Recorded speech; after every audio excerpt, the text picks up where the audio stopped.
Hai mai sentito che il tuo desiderio di aiutare gli altri potrebbe esaurirti, quasi come se attingessi troppo dalle tue riserve interne? Carl Jung, una figura cruciale nella psicologia profonda, ci mette in guardia contro un pericolo sottile. Persino dietro le motivazioni più altruistiche possono nascondersi ombre oscure che possono indebolire la nostra anima. Questa volontà di aiutare, spesso vista come una virtù nobile e disinteressata, può in realtà mascherare meccanismi inconsci che meritano un'analisi attenta. A volte, offrire aiuto può diventare un modo per evitare di affrontare le proprie insicurezze o bisogni interni irrisolti. In questo caso, il gesto di aiutare si trasforma in uno specchio delle nostre carenze personali. Questa illusione di essere un salvatore trova spesso le sue radici nelle fasi iniziali dello sviluppo psicologico, quando cercavamo approvazione attraverso gli altri. Cadiamo erroneamente nella convinzione che risolvendo i problemi altrui otterremo il riconoscimento tanto anelato. Tuttavia, questo schema può diventare distruttivo. Invece di curare le nostre ferite interne, le proiettiamo verso l'esterno, trasformando l'aiutare in una via di fuga, un modo per costruire un'identità basata sul ruolo di protettore o risolutore. Ad esempio, una persona che è costantemente al servizio di familiari o amici potrebbe avvertire un vuoto profondo quando non ci sono più problemi da risolvere. Questo rivela una dipendenza emotiva dall'atto di aiutare, non perché si agisca da una posizione di energia o di pace interiore, ma perché la propria identità dipende dall'essere percepiti come necessari. Questo comportamento alimenta un circolo vizioso. L'aiuto non proviene da un luogo di abbondanza, ma da una carenza. Inoltre, questo ruolo di salvatore può squilibrare le relazioni, ponendoci come indispensabili e creando una dinamica di potere disuguale che limita la crescita personale degli altri e nutre il nostro ego. Per sfuggire a questa trappola, Jung propone il concetto di aiuto consapevole, che implica riconoscere le nostre vere motivazioni prima di agire. Capendo che non siamo responsabili di risolvere tutti i problemi, liberiamo sia gli altri sia noi stessi da pressioni non necessarie. Aiutare diventa quindi un vero atto d'amore e non una proiezione di bisogni inconsci. Impariamo ad agire da un equilibrio interno, rispettando il processo di crescita individuale di ciascuno.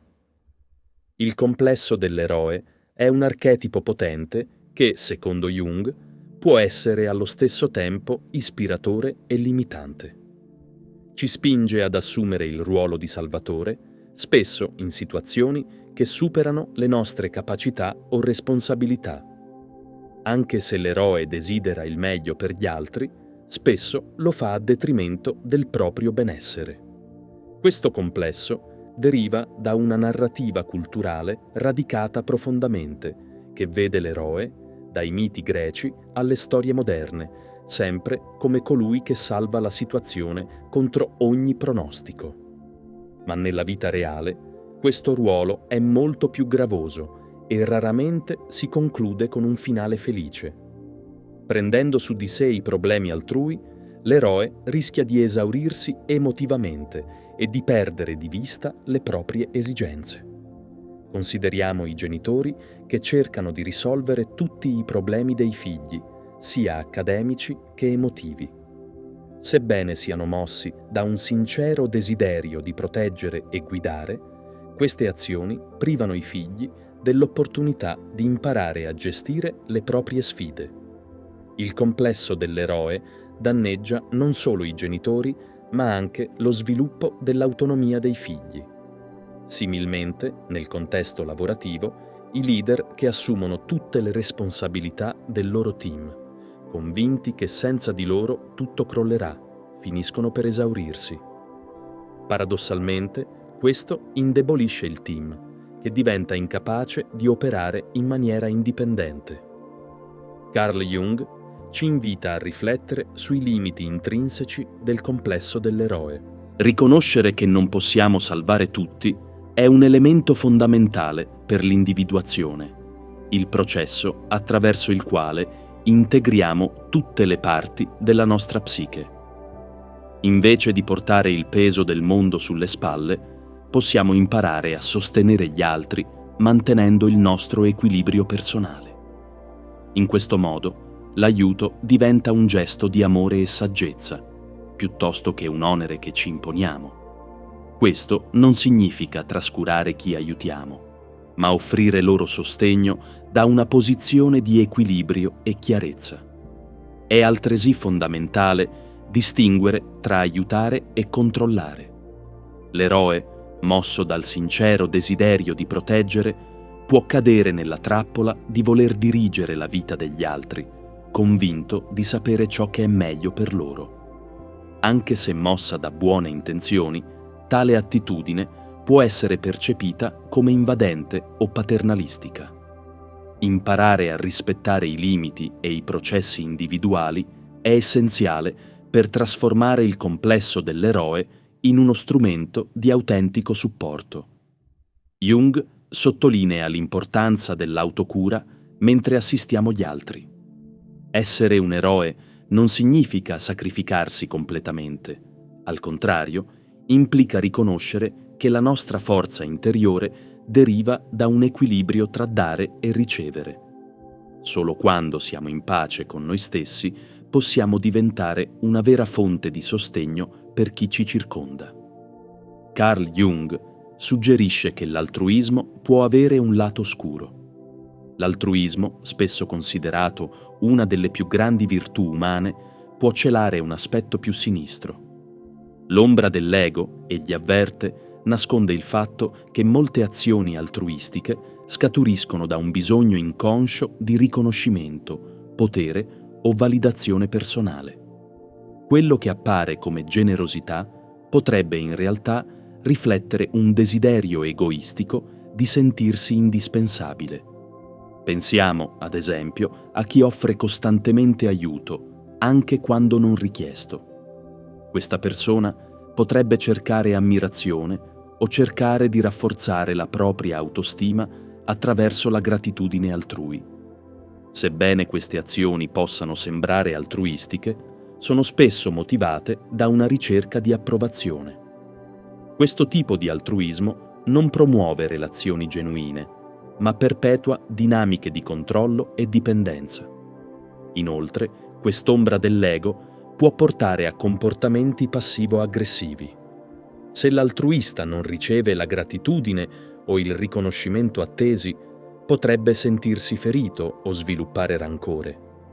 Questo dimostra che il suo aiuto non era così incondizionato come sembrava.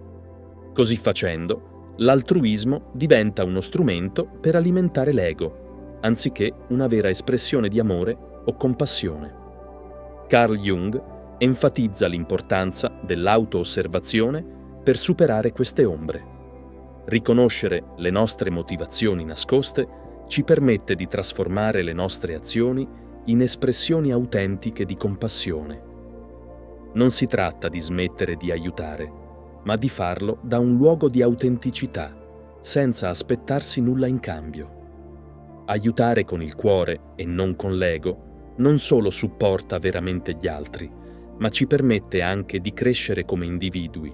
Il martirio, spesso esaltato come simbolo di sacrificio e nobiltà, può diventare profondamente dannoso se vissuto in modo inconscio. Il martire, nel suo desiderio di dare tutto agli altri, spesso si trascura, cadendo in un ciclo di autodistruzione e risentimento. Una caratteristica fondamentale di questo archetipo è la difficoltà nell'imporre limiti. Il martire ritiene che il proprio valore dipenda dalla sua disponibilità al sacrificio, che si tratti del suo tempo, della sua energia o persino della sua felicità. Questo costante sacrificio non solo logora il martire, ma instaura anche una dipendenza malsana nelle persone che assiste. Prendiamo ad esempio un genitore che si sacrifica continuamente per i propri figli. Potrebbe impedire loro di imparare a essere responsabili e indipendenti. Un altro problema del martire è la ricerca di riconoscimento attraverso la sofferenza. Anche se agisce con l'intento di essere altruista, spesso desidera che i suoi sacrifici vengano notati e apprezzati. Quando ciò non avviene, può provare frustrazione o sentirsi incompreso, alimentando un ciclo di autovittimizzazione. Questo comportamento non danneggia solo il martire, ma anche le sue relazioni, rendendole disarmoniche e tese. Jung propone una nuova visione del sacrificio basata sull'individuazione.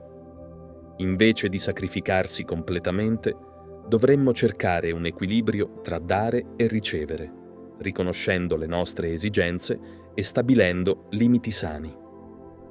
Il vero sacrificio non è un atto di negazione personale, ma un'espressione di amore e generosità che rispetta sia gli altri che noi stessi. Lasciare da parte l'archetipo del martire non significa smettere di aiutare, ma trasformare la nostra relazione con il sacrificio. Invece di dare partendo da una posizione di carenza o bisogno, dovremmo imparare a offrire partendo da uno stato di abbondanza e pienezza. Questo cambiamento non solo ci libera, ma rinforza anche le nostre relazioni, promuovendo connessioni autentiche e bilanciate. Jung descrive le relazioni come uno scambio costante di energia psichica. Se aiutiamo senza stabilire limiti chiari, rischiamo di esaurire la nostra energia fino a raggiungere un esaurimento totale. Tale esaurimento impatta non soltanto la nostra salute mentale ed emotiva, ma anche l'efficacia delle nostre relazioni. Immaginate un bicchiere che si svuota continuamente senza mai essere riempito.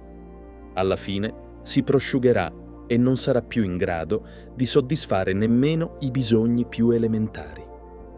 Questo esaurimento si manifesta spesso in sentimenti di frustrazione, irritabilità o risentimento, segnali che indicano che abbiamo superato i nostri limiti e che abbiamo bisogno di ricalibrare il nostro approccio. Jung sottolinea l'importanza della consapevolezza di sé e dell'imposizione di limiti sani per mantenere il nostro equilibrio interno, offrendo, nel contempo, un supporto genuino agli altri. Questo non è egoismo, ma un riconoscimento che non possiamo offrire ciò che non possediamo. Praticare l'autocura è essenziale, sia attraverso la meditazione, l'esercizio fisico o semplicemente riservando tempo per noi stessi. Imparare a dire no quando necessario è altrettanto cruciale. Dire no non significa abbandonare gli altri, ma prioritizzare la nostra salute e il nostro benessere per poter continuare a offrire un aiuto autentico e sostenibile. Proteggendo la nostra energia, traiamo beneficio sia noi stessi sia coloro che assistiamo. Il concetto di individuazione, centrale nella psicologia di Jung, riguarda il processo di integrazione di tutte le parti della nostra psiche, sia consce che inconsce, per raggiungere uno stato di completezza e autenticità. Tuttavia, quando ci concentriamo eccessivamente sull'aiutare gli altri, rischiamo di distogliere l'attenzione da questo viaggio interiore, ostacolando così la nostra crescita personale. Dedicarsi agli altri può sembrare nobile, ma a volte diventa uno stratagemma per evitare di affrontare le proprie insicurezze, paure o ferite emotive. Questo schema può creare l'illusione di uno scopo di vita, ma alla fine limita la nostra evoluzione. Jung afferma che l'inconscio non rimane mai passivo di fronte a questi squilibri. Il nostro inconscio ci invia segnali attraverso sogni ricorrenti, stati di ansia o un generale senso di insoddisfazione. Questi sono inviti a ricollegarci con la nostra essenza e a dare priorità all'individuazione. Ad esempio, una persona che si sente costantemente esausta per il tempo dedicato agli altri potrebbe realizzare, attraverso un sogno simbolico, di essere drenata energeticamente a causa della negligenza verso i propri bisogni. Questo squilibrio può emergere anche dalla difficoltà di stabilire limiti chiari, lasciando che le richieste esterne dominino la sua vita. Questo impatta negativamente la sua salute mentale ed emotiva, riducendo la sua capacità di offrire un supporto autentico. La individuazione non comporta ignorare chi ha bisogno di aiuto, ma imparare a bilanciare le responsabilità verso gli altri con le esigenze personali. Jung suggerisce pratiche come l'immaginazione attiva per interagire con archetipi e immagini dell'inconscio. Sottolinea anche l'importanza di riscoprire le nostre passioni e obiettivi personali, quegli elementi che nutrono la nostra anima e ci permettono di prosperare. Dando priorità alla nostra individuazione, raggiungiamo un migliore equilibrio e diventiamo aiutanti più efficaci, capaci di offrire sostegno senza proiezioni o aspettative inconsce. Il concetto di trasferimento, sviluppato da Freud e ampliato da Jung, riguarda la proiezione di emozioni, desideri e conflitti inconsci su un'altra persona nelle relazioni di aiuto. Questa dinamica può complicarsi e, se non gestita consapevolmente, danneggiare sia chi cerca aiuto sia chi lo offre. Quando aiutiamo gli altri, possono proiettare su di noi figure archetipiche, come il padre protettore o la madre nutrice. Sebbene queste proiezioni possano sembrare lusinghiere, portano una grande responsabilità. Accettare queste proiezioni senza interrogarle ci espone al rischio di assorbire emozioni altrui, come rabbia, paura o dipendenza. Per esempio, un terapeuta potrebbe essere visto dal suo paziente come una figura autoritaria simile a un padre assente, generando tensioni e aspettative irrealistiche nella relazione. Se il terapeuta non è consapevole di questa trasferenza, potrebbe rimanere intrappolato in un ruolo non desiderato, influenzando negativamente la sua capacità di offrire supporto autentico. Questo fenomeno può manifestarsi anche nella vita quotidiana. Un amico che ci vede come un salvatore potrebbe aspettarsi che noi risolviamo i suoi problemi, un'aspettativa che a lungo andare può rivelarsi estenuante e dannosa. Per gestire efficacemente la trasferenza, Jung promuove l'auto-osservazione e la conoscenza di sé. Riconoscendo le nostre proiezioni, possiamo identificare aspettative ed emozioni non appartenenti a noi. Inoltre, è cruciale stabilire limiti chiari e promuovere l'autonomia di chi aiutiamo. Invece di risolvere i loro problemi, dobbiamo aiutarli a trovare le proprie soluzioni, favorendo così la loro crescita personale. Quando la trasferenza è gestita consapevolmente, diventa uno strumento potente per l'apprendimento reciproco, trasformando le relazioni in opportunità di crescita e guarigione. Queste esperienze non sono mere coincidenze, ma segnali dell'inconscio che ci spingono a rievaluare le nostre azioni e priorità. Le sincronie spesso emergono in momenti di cambiamento, come l'inizio di una relazione, una transizione professionale o una crisi personale. Jung le descrive come inviti dell'universo a fermarci e riflettere. Per chi dedica costantemente tempo ad aiutare gli altri, questi segnali possono funzionare come promemoria dell'importanza di bilanciare il dare e il ricevere, ricordandoci che possiamo offrire solo ciò che possediamo dentro di noi.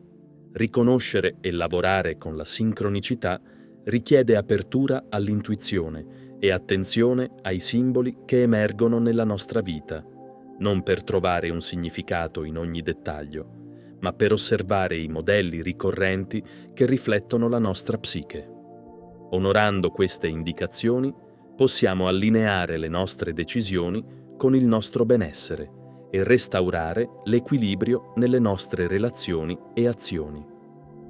In un mondo che incessantemente reclama il nostro impegno e attenzione, diventa essenziale ritrovare un equilibrio interiore, come sottolineato da Jung. Supportare gli altri può risultare gratificante, ma è efficace solo quando scaturisce dalla nostra stabilità personale. Senza questo equilibrio, le nostre azioni diventano eccessivamente faticose e non sostenibili.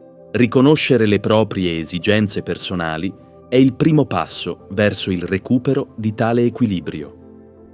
In molte culture il sacrificio è elevato al rango di virtù altruistica, ma Jung ci avverte che questa mentalità può portarci all'esaurimento. Prendersi cura di sé non è un atto di egoismo, bensì una condizione essenziale per poter aiutare gli altri in modo genuino e duraturo. Uno strumento che Jung propone è l'immaginazione attiva, che consente di interagire con immagini ed emozioni provenienti dal nostro inconscio. Tale pratica aiuta a identificare tensioni e conflitti interni non risolti, stabilendo limiti chiari e prevenendo l'esaurimento emotivo. Un altro metodo efficace consiste nell'utilizzo di mandalas, rappresentazioni simboliche della totalità psichica.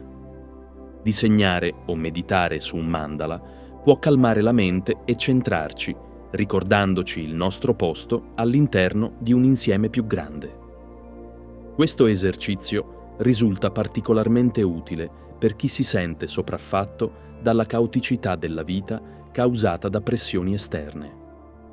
Coltivare l'autocompassione è altrettanto fondamentale. Chi si dedica agli altri spesso si impone standard inarrivabili e si sente in colpa per non fare abbastanza. Jung ci incoraggia ad accettare i nostri limiti non come debolezze, ma come espressioni di saggezza. Imparare a dire no senza sensi di colpa e delegare responsabilità sono modi essenziali per preservare la nostra energia, permettendo anche agli altri di assumere un ruolo attivo nella loro vita. La connessione con la natura è un'altra fonte potente di rinnovamento. Jung credeva che essa ricongiunga la nostra psiche con le sue radici archetipali. Camminare nel bosco, ascoltare il suono dell'acqua che scorre o semplicemente contemplare il cielo possono tranquillizzare profondamente la nostra mente, ricaricarci e allargare la nostra prospettiva. Integrando queste pratiche nella vita quotidiana, trasformiamo l'atto di aiutare in un'espressione consapevole di amore e generosità. Nella visione di Jung, la trasformazione interiore, simile a un processo alchemico, diventa fondamentale nell'atto di aiutare, equilibrando il dare e il ricevere. Questa trasformazione richiede un'approfondita introspezione per distinguere le motivazioni genuine da quelle meno onorevoli legate alle nostre ombre. Aiutare gli altri dovrebbe scaturire da una situazione di pienezza interiore, non di carenza. Quando si parte da un contesto di pace interiore, l'aiuto fluisce naturalmente e senza aspettative. Riconoscere le motivazioni profonde, anche quelle nascoste, è cruciale per evitare che diventino un peso per noi e per chi riceve il nostro sostegno. Abbracciare le proprie motivazioni senza giudizio e lavorare sulla propria individuazione libera dalla necessità di cercare approvazione esterna. Inoltre, un cambiamento di prospettiva verso gli altri è necessario. Piuttosto che vederli come dipendenti, dobbiamo riconoscere la loro capacità di superare le sfide personali. Questo significa empowerment, permettendo a ciascuno di affrontare il proprio percorso, rispettando la loro autonomia e favorendo relazioni più equilibrate e salutari. Ad esempio, anziché risolvere direttamente i problemi di un amico in crisi, possiamo fornire supporto emotivo e risorse che lo aiutino a trovare da solo le sue soluzioni, liberandoci dalla responsabilità del suo futuro. Un aspetto fondamentale dell'alchimia consapevole consiste nell'integrazione delle nostre ombre. Queste parti di noi, spesso rifiutate, tendiamo a proiettarle sugli altri. Integrando queste parti, smettiamo di cercare all'esterno ciò che ci manca internamente, trasformando così l'aiuto in un'espressione autentica e indipendente dalla necessità di approvazione o controllo. La alchimia consapevole richiede anche di coltivare gratitudine e distacco. La gratitudine per la nostra capacità di dare ci connette profondamente al senso della nostra esistenza, mentre il distacco ci permette di offrire aiuto senza aspettarci nulla in cambio. Questo equilibrio ci protegge dal rischio di esaurimento, mantenendoci fedeli ai nostri valori e bisogni. In sostanza, trasforma l'atto di aiutare in un percorso spirituale che non solo beneficia gli altri, ma ci fa crescere personalmente. Un primo passo per proteggerci è imparare a distinguere le nostre emozioni da quelle altrui. Capire se le nostre reazioni sono scaturite da circostanze personali o influenzate da energie esterne. Dedicare alcuni minuti ogni giorno per riflettere sulle nostre interazioni e sulle emozioni assorbite è un'abitudine preziosa che aiuta a riconoscere schemi ripetitivi e a stabilire limiti prima di raggiungere la saturazione.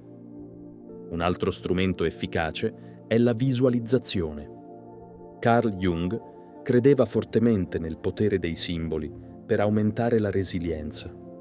Immaginarsi circondati da uno scudo che filtra le emozioni negative e lascia passare quelle positive può essere di grande aiuto nel preservare la nostra energia.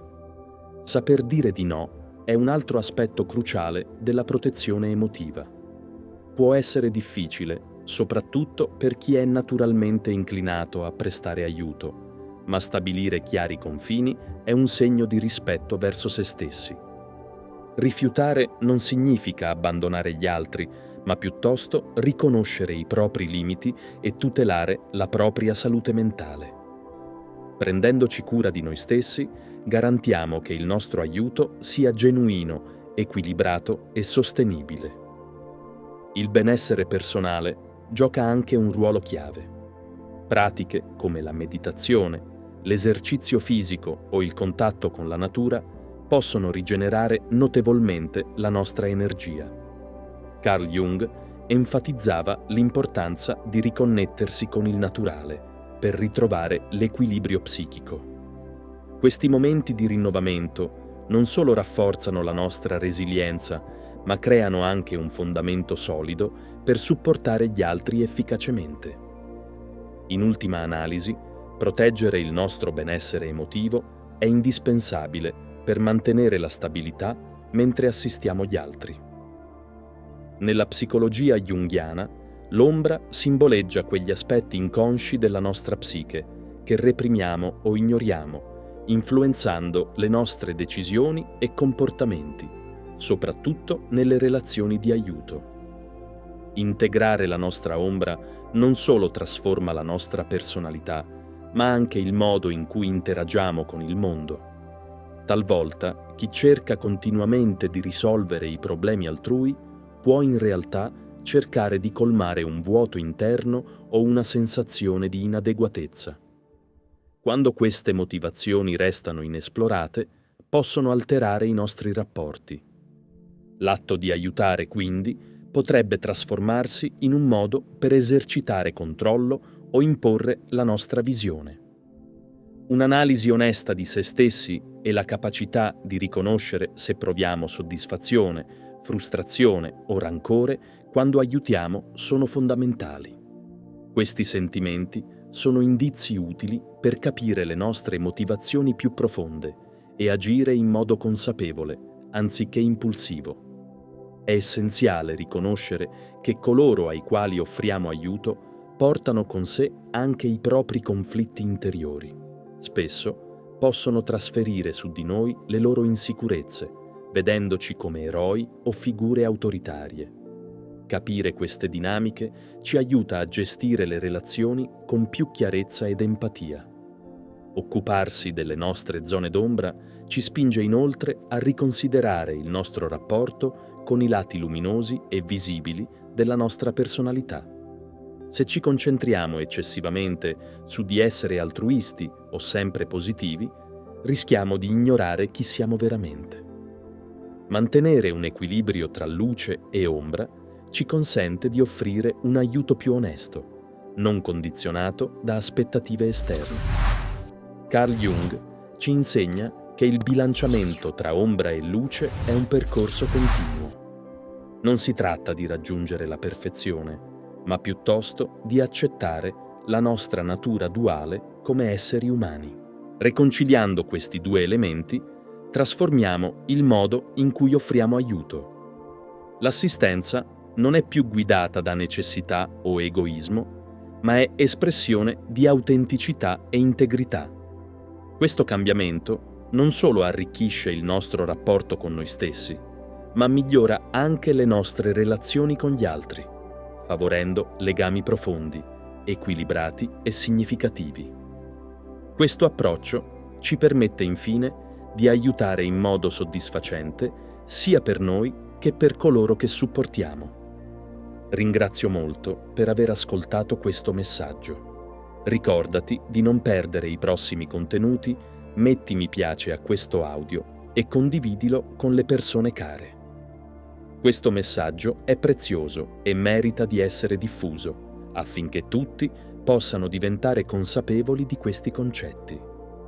Prenditi cura di te stesso e ci vediamo presto in un nuovo contenuto. Grazie di nuovo.